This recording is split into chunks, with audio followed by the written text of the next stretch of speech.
success.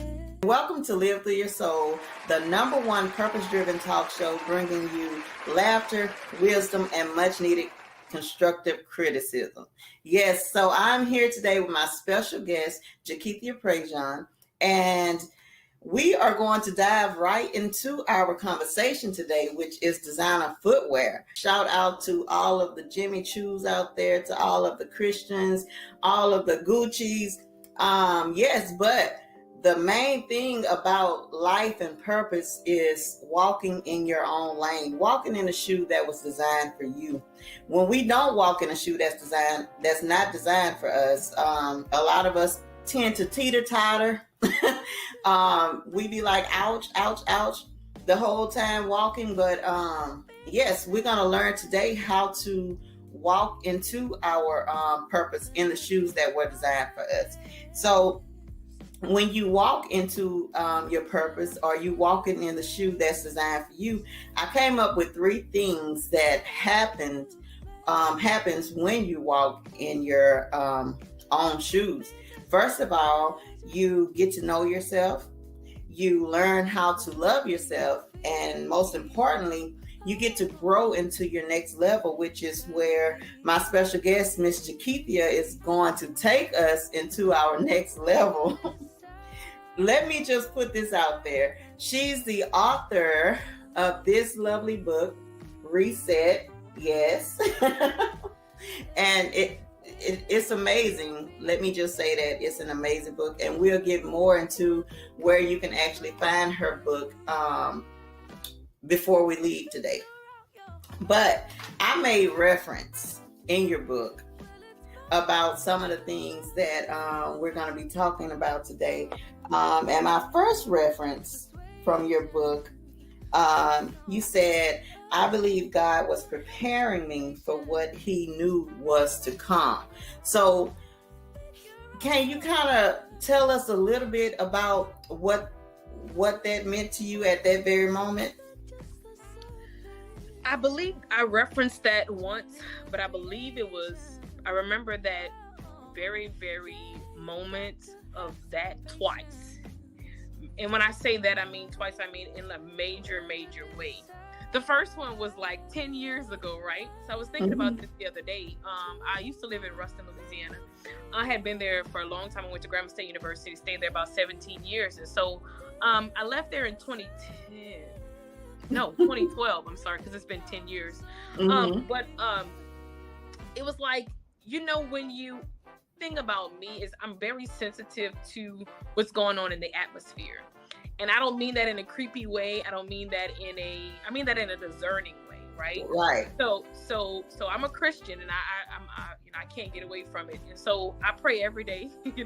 I read my Bible every day, and I'm grateful for my relationship with God. So when things begin to change, I begin to sense it, and it's hard to I can't really tell you how, but I think that everybody kind of knows, right?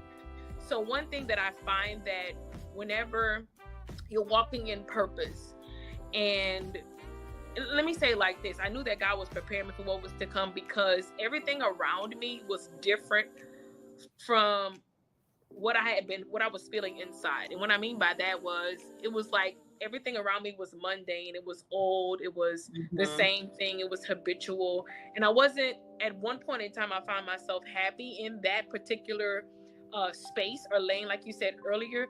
But then now things were changing, because I look at it like this, like if you start riding a bike, right? You're riding a bike, you that's when you first started, you might be on skates or bikes. I used to love skates when I was a kid. Right. So, I can't be in the street on a bike and a skate, right? I mean, I could, but that's not really the proper place for me to, right. I'm not going to skate or I'm not going to ride a bike on the highway, on the main highway, right? But then when I get a little bit more mature and I begin to drive a car, I'm going to drive my car on the highway. And so what happens is that we mature and we grow and we begin to develop and we begin to learn through our experiences. And so what happens is that God prepares us for the next level, because we can't stay the same place where we were before. When I was 8 and 9 years old, I used to, be on skates. I love skates. My mom would take us to the skating ring. I learned to ride a bike when I was like oh my God, I loved bikes all summer long. Bikes, right? But then when I begin to drive, can't tell you the last time I was on a bike or the last time I was in skates, right? Because what happens is that you begin to expand and you begin to grow. So that, let me go back to the skate lane and the bike lane, it's just too small for you anymore, if I could think about it like that. So when God was preparing me, he was saying, like, you've been faithful here. You have done what you're supposed to do here. And so now it's time for me to expand you, or to move you from the skate lane and the bike lane to the fast car lane, right? Come on. So God was saying, this is not working anymore, right? Because if we stayed, I tell people all the time, and I feel the same way right now. It's so funny because for me writing this book, I've been feeling that same way, and I even feel it even greater. Like even today, in the last couple of weeks, it's like now it's time to go. So God is saying, God was preparing me for what was to come. So that was 10 years ago. But then in 2019, the same thing happened again, and I was feeling the same way, and I was like, something's about to happen. Right? It was like December 2019. I was like, I couldn't explain it, but I was like, something is about to happen. I didn't know nothing about COVID. I didn't know nothing, right? But I just knew that something was about to happen. And I think that people, when we begin to understand our surroundings and how we fit in them, and we understand that, we don't have to be in the same area and space, but we still can move. So skates, we can move, right? We can still move on skates. We can still move on a bike. But then it's time to go from skates, bikes to a car. Right. And so now we're still moving, but now I can move a little bit faster on the bike than I can on the skates, and I can move faster in a car than I can on the bike. And I've never even thought about this before, but this just came. It's like dropping fresh in my brain. So basically God was saying, okay, it's time for you to go a little bit higher, a little bit more, because that's just how I felt, right? So I just knew that something else was coming, because my surroundings wasn't just it wasn't fulfilling where I was at that moment. And so, for instance, let me give you an example. I'm an educator, right? And so I've been an educator for 16 years. So I've taught math and I've taught science. But then that's not all to me, right? So I could still move in my designer shoes as an educator, but then now it's time to go to the next level. So maybe now it's time for me to go to being a teacher or an instructional coach, because I want to meet my ultimate goal of, maybe I want to be a principal, or maybe I want to start my own school, those types of things. So it's time to go from the skates to the bike, right? And then the bike to the car. And so God begins to prepare you. I think we're scared to move forward. And so I think we all know, once we understand who we are, we all know when it's time to change lanes. It's time to do something different while still working in my purpose. I'm not changing who I am. I'm not changing my title, because I'm an educator, but that's not necessarily who I am. That's just what I do. So when I understand what I do, I can still do what I'm supposed to do, right? But I just got to do it maybe in another facet. And I think I talk about that in the book as well. So I hope that answered your question. Oh, wow. You got it going on, honey. You have it going on, and I absolutely love it. The important thing that I like to tell young people or have them know, like, in order to succeed in life, you have to know who you are and whose you are, most importantly. Knowing who you are gives you the ability to, understand and know your worth. It gives you that ability to say, to realize, well, these shoes are too small. I need to get a bigger size. My toe is hitting that front part. So it's causing a little pain. So I need to grow. I need to get a bigger size. So knowing yourself is important. And then loving yourself, it goes back to self-worth, your levels of esteem, your levels of confidence, all of that good stuff. Really, really appreciate, you sharing about what you felt in that very moment as God was getting ready to take you to another place, to acknowledge the realization. Because realization, when you know, It's real. And when you can realize it, like when you can realize that God is getting ready to open another door for you, so you have to prepare, or you realize that God is getting ready to just do whatever you've asked him to do, you still have to prepare.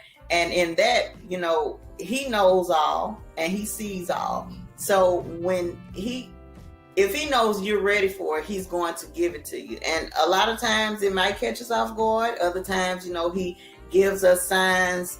And if you're really looking closely to it, you can say, okay, I need to start preparing. But yeah, you rock. You absolutely rock. Thank you. Now, I feel like the reward for walking in your own lane is individuality. God sets us apart from others on purpose to do what he's designed us to do, for his will, for his glory. So he sets us apart for that reason. What are your thoughts on becoming your own individual? Like, what all did you encounter? Did you encounter any fight from those around you? Did you encounter any pushback? Did you have the support that you needed? What was writing your book like? So I tell people, first of all, I decided March 13th, if you noticed, March 13th, 2020, when my whole life was thrown into a reset, I walked out the building and I thought we were going to come back in another month or so, but I just had that impression, I know it was God, to write a book.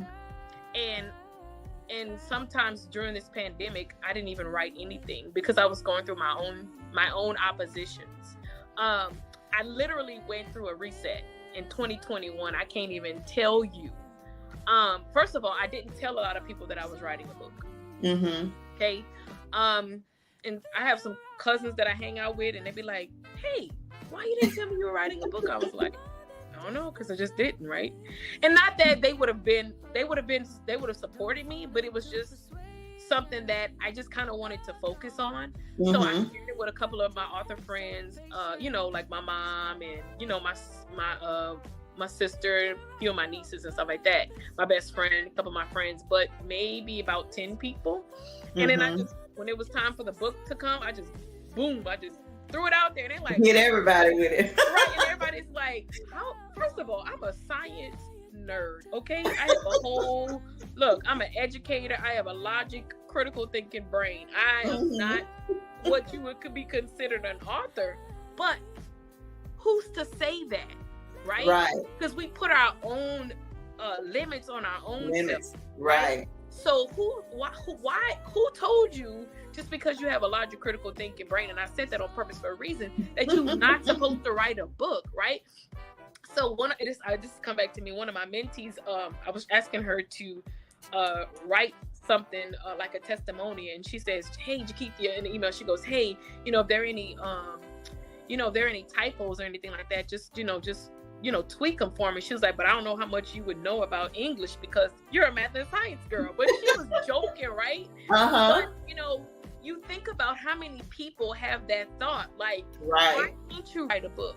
Why can't you be the first person to start a school? Why can't you be, individuality? I think that so many people are afraid to be themselves because of rejection, right? If you've never seen this type of person before, people are going to be like, what? So 2021 was my actual reset. And I tell people, and I know, and every day I think about it since this book has been out, I know as people are giving me feedback, it's like, I didn't write this book. My students be like, "Oh, you about to leave us because you about to get rich." I said, "Well, I receive it, but I didn't write the book to get rich, right? But if it happens, praise God. But if it doesn't, that's fine. I wrote it to help other people." And so if you struggle with your individuality, you're not going to be able to walk in your designer shoes. You're not going to be able to do what you're supposed to do. And I think that it's so easy to form to what everybody else is doing. Right. It's so easy. And sometimes we do it not because, and then sometimes we do it not because it's easy, not because we're afraid, but because we just don't know. We don't know how to be ourselves because we're still finding it out. I'm still finding out who I am, right? And I tell people, and I used to have a mentoring program, and we would talk about character strengths. And the kids, I'd be like, well, who am I? They'd be like, you're Miss Prejean. I said, nope, that's my name. Well, who am I? You're a teacher. Nope, that's what I do. Right? But who I am is my character. Who I display in front of you every day is that's who I am. I'm not perfect, right? I'm a nurturer. All my character strengths, it all grows into, or it all flows into what I do, right? So you got to be patient to teach 7th and 8th graders, right? You got to be patient, you know, and I mean, that might not be one of my strongest character strengths, but I'm working on it, right? So, you know, I'm loyal. I'm like the friend of the friend, right? One thing, I'm genuine. I'm very genuine. I pray to stay genuine. I pray to have a pure heart. Look, if I got a fake smile to go, I'm not going. Right. I hate the fake it till you make it. I don't like it. I don't like it because it's like, I don't like to be plastic. I don't like to be fake. Yes. Right? So I think that we tend to take on all these different things, especially now in social media, because we see these trends, and that's fine. Trends is cool, but when it takes you away from who you are, then to me it becomes a issue. So whenever I wrote my book, I was like, I'm gonna write this book. It don't matter, you know. I just gotta do it, right? I went 2021, and I say this, and I'm gonna change my vernacular. Was one of the biggest lessons of my whole life. That year, 2012 was one of the biggest experiences of my life, right? And so you learn lessons as you go, right? So 2021, I learned to forgive Jakeethia. I learned to forgive close people, right? I learned to let go. I learned to grieve, right? That was a big one for me, because I'm the tuck your tail and go strong, confident black woman, right? But I learned to grieve. I learned to let it hurt. I learned to let it, because there was so many things that happened in such a short period of time. So I learned to really deal with the essence of who I was not really being, because I was not being true to myself, because I was hiding those things that was hurting me, or those things that was bothering me, and I've done it for years. So you know, like, you got to be your individual self.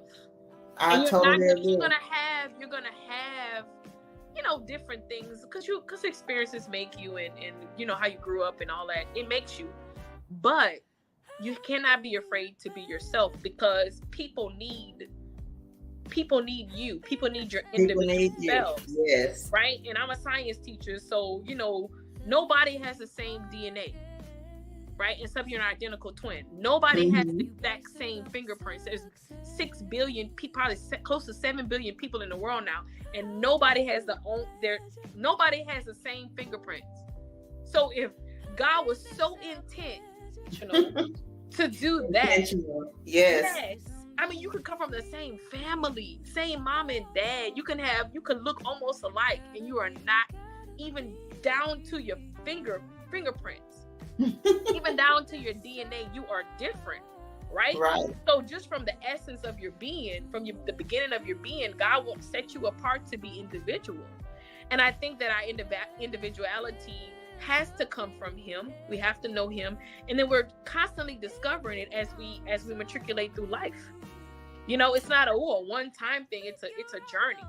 Right. It's part of the reset. So I just tell people, don't be afraid to be yourself. Like, we're going to talk more about individuality right after this message. Join Beautifully Made the Brunch, a special segment of Lift Your Soul, hosted by Alicia Sylve, as she brings you more inspiration from beautiful people all around the world.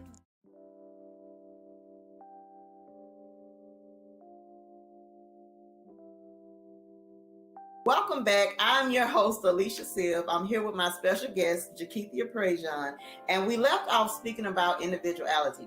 So, Miss Prejean, what else do you have about individuality that you would want to share with us on today? I want to talk about a few things that I have dealt with or have been dealing with as far as individuality. I think one of the biggest issues that stops us from being an individual self is the imposter syndrome, right? So let's talk about that. When you dumb yourself down, right, and you impose yourself of being either something that you're not, or you're not really living up to who you are. So I saw this quote, probably I'm sure on social media, and it says, "Be humble but highly aware of your worth." Right?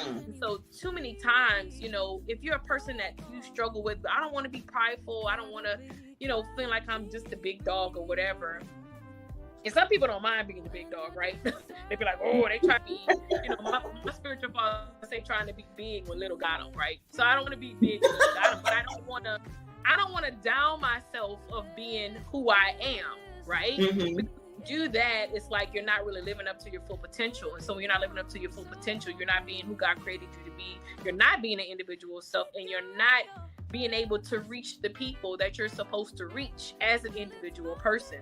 Because I could possibly reach you, right, and help you to reset, but maybe somebody else don't quite need what I have, and that's okay, right? They may need somebody else, and that's fine. Right. If I'm over here dumbing myself down, I miss being able to serve that person or being available to that person. Because one thing about individuality, you're individual person, because there's a specific thing that you're supposed to do, and there's a specific people that you're supposed to reach, because it's never just about us. Right. So if you're a mother, then you're supposed to, your family, right? If you're a wife, your husband, right? If you're an educator, the kids that you come in contact with, your family, your co-workers, whatever role you play, that's who you're supposed to, impact. And so if you're not being individual self, you're not going to be able to impact anybody. So I think that when we don't live, we be like, oh, well, don't dumb yourself down, right? Don't That's give yourself all of that either, right? Right. I remember one of my friends told me one day, she said, girl, this is what I want you to do. She said, write down a resume. And I said, what do you mean? I was like, I have a resume. She was like, no, just write down all the things that you are and that you do and that you have done. And she was like, you'll be surprised. And I was like, okay. And it took me years to do it, right? Because I was struggling with that imposter syndrome. And then when we do that, then self-sabotage comes in, right? We sabotage ourselves from, being the greatest that we can be. We don't let who we are shine as an individual person, whether that self-sabotage is trying to be like somebody else, or just dumbing ourselves down, or, not receiving the things that we're supposed to receive. And right. And so then because of disappointments, because of things in the past, and I'm just like, just try it. If it don't work, tweak it a little bit. That's what the book about. Tweak it a little bit, reset it a little bit. I know I'm supposed to be on this path, but maybe I'm not supposed to go to I'm supposed to turn left. I'm supposed to turn right. So you keep trying. And I think that when we don't deal with our disappointments, then we allow it to just kind of sit there, and then we don't work through it. And then it freezes us, or it paralyzes us from moving forward. So I think that's one of the few things to our individuality. Work through it. Keep moving, don't let the disappointments, keep you stuck, and just don't be afraid to be yourself. Thank you. If y'all are out there and this word is just beating you side your face, then it's for you. It is for you. You beat me first, promise. And that's how it works. So tell me, clearly there's a difference in resetting and quitting. Absolutely. What are your thoughts on quitting versus resetting? So what I talk about is resetting is reevaluating everything so everything thrives. And so when you quit, you just say, I'm done. Right? And look, it's not always bad to quit, but it's bad to quit on the right things. Right?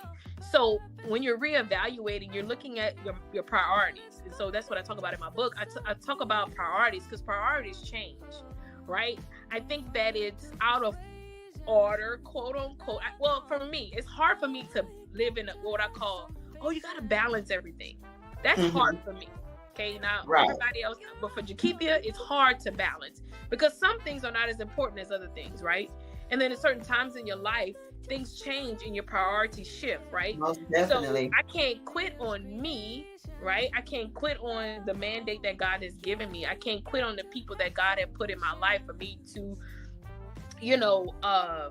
reach. But then after a while, maybe they don't need me as much, right? Or something I used to focus on, hey, this is working good. So let me go ahead on and turn to something else, right? So when this pandemic hit, I realized that my mental health, right? Like a lot of people have struggled with this. My mental health wasn't the right priority, right? I was coming home, I was tired, I was overworked, I was burnt out, right? And so whenever the pandemic hit, it was March, but it felt like it was May. And if you know, as an educator, May, we're just tired, right? Right. So just keep it real. Not that we don't love what we do, but we're tired. And so you're human.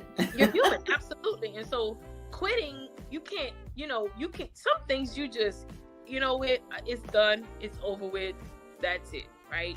But then when you're resetting, you're still staying on the same journey. You're just prioritizing, or you're making those things that are important.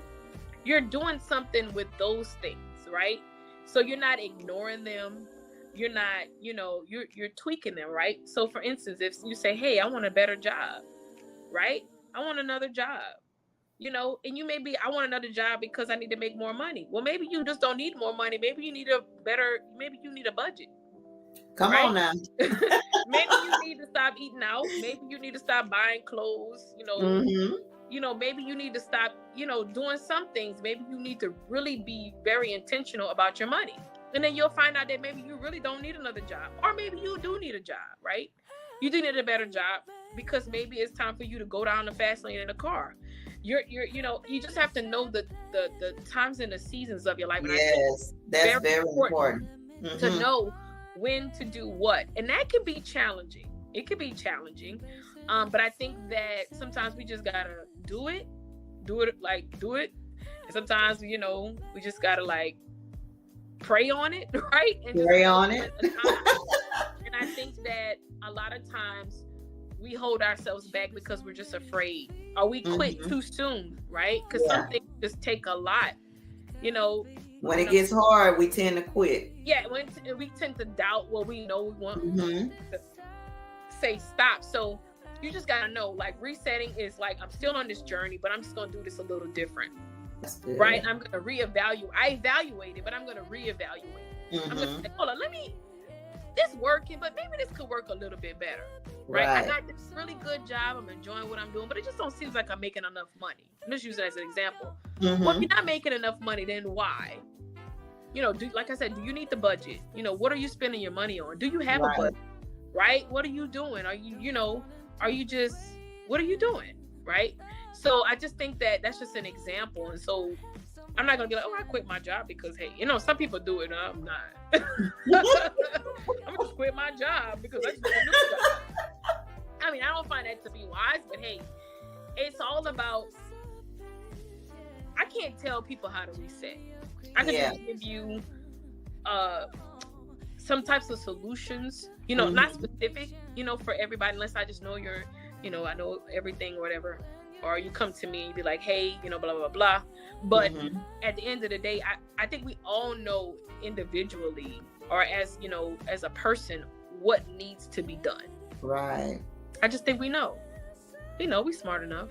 Oh, yeah. And if we don't know, then there are so many things that we can reach out. Because help is available. To help us. Yes. It's available. Most definitely. So tell me, what was your favorite part about writing this book? I think it was just that thrive, that last chapter, because I did reevaluate everything, so everything thrives. And I think in the last chapter, I talk about going from surviving to thriving. And when you thrive, you grow and you develop well. That's the definition for thrive. Yes. You grow and you develop well, right? you don't grow or develop well because you're looking at the Joneses, or because you're trying to make a statement to somebody, or because you're trying to compete with anybody. I'm competing with me. I'm competing with the person I was last week, last year. That's just where I am in my life. So when I began to write it down, I began to say, wait a minute, man, wow, I've really learned to thrive. You know, even in the midst of a pandemic, this made me sit down and just be like, just be quiet and chill for a minute, right? Because I needed it, because I'm a go. My brain goes like this all the time. You know, my goddaughter told me that. She was like, I think you have ADD. And I said, I probably do, girl. I don't know. Probably do. I don't know, because my brain goes like this, like all the time. So I think my favorite part of it is thriving and showing people how, just some examples of how I thrived, right? How I'm thriving, how I'm growing and developing well. And I think it goes back to that self-sabotage, because when you don't just want, I don't want to just survive. I don't want to do the individual mundane, I just go to work and I come home, and I go to work and I come home, and I come home, when you were made for more than that, right? So I think that was my favorite one, as I begin to write down that last chapter of thriving. That was like that was so fun. My motto for life is, with purpose, you feel alive, you thrive, and you succeed. And thriving leads to succeeding, because you're not, like you said, not just living to be living, but you're living for a purpose. So I absolutely loved everything that you shared with us on today. Can you tell us where to find you, and as well as if you have any upcoming events coming up? So yes, you can find me on Facebook, Reset with Jay. That's my business coaching page. I'm also on Instagram, reset.with.jay. You can email me at resetwithjay@gmail. And when I say J, not Jay, but just the letter J. And so I do have a book signing that's going to be coming up this weekend. So I'm super excited. I'm excited about that. This is actually my second one, but this is like my first one here in Lafayette. And then I have a speaking engagement in August. I have someone who's wanting me to come to their mentorship, speak to their mentees. Awesome. And so I'm also open to, speaking engagements. I'm also launching my Reset with Jay coaching program. So I'm if anybody say, hey, look, I need to reset, so I'm doing that. Of course that will cost you, but hey, I'm here to help people. And I'm just excited about just continuing this journey and resetting. And you were talking about thriving, and I think the fun part, to me, the fun part of purpose is the discovery part. Yes. To me, that's that realization. yeah. It's fun to me, because I'm like, oh man, this works. Oh, it just don't work. But but it's fun. To me, it's fun. Right. I agree. I definitely agree. And again, thank you so much for coming on and being my special guest. I will be in touch. All of you guys out there, we will make sure that we have all of her contact info on the screen for you. If you are interested, please reach out. Yes, this has been a blast. Thank you again. Appreciate it.